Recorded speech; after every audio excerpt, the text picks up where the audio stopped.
President Trump has never read Project 2025, much less adopted it. Unlike the viewpoint adopted by the sitting vice president, which is that we should have taxpayer-funded sex change operations for illegal aliens in prison. And I try to be a little open-minded when I hear a provocative argument, and I just sort of wonder, when would I be in favor of taxpayer-funded sex change operations for the illegal aliens? And maybe if it was mandatory. Maybe if it wasn't optional, but mandatory, it would be a pretty substantial deterrent at the border. But to the matter at hand, Mr. Allen, it's good to see you again. You came last year and you told us about these terrible things the Department of Justice was doing to you. And you've testified today, you still don't think the Department of Justice has treated whistleblowers like yourself and others fairly. Is that your testimony? That's correct. The treatment is unfair. Do you agree with that assessment, Mr. Horowitz?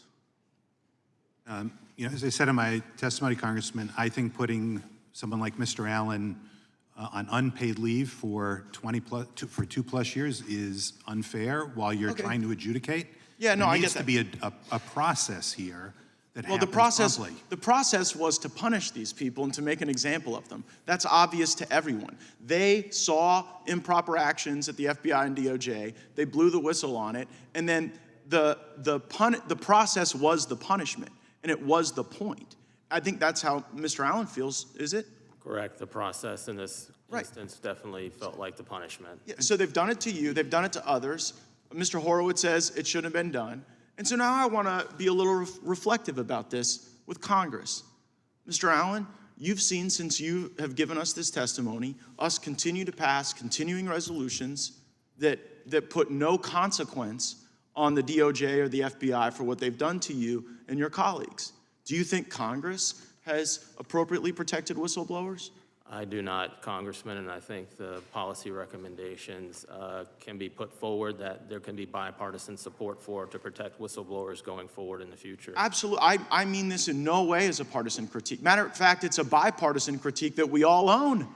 Because we see the evidence that you get mistreated. We hear from the experts like Mr. Horowitz that this is totally off book. It's obvious to anyone with a brain they're doing it to hurt you and to make an example out of you. And what do? We just sign the check and we just send it over. You know what we should put in any continuing resolution? That until you get paid and until the rest of the whistleblowers get their back pay, maybe the FBI director doesn't get his paycheck. Maybe the Attorney General shouldn't get his paycheck. Maybe the FBI director shouldn't get the use of the private jet that he likes to fly around the country on so much.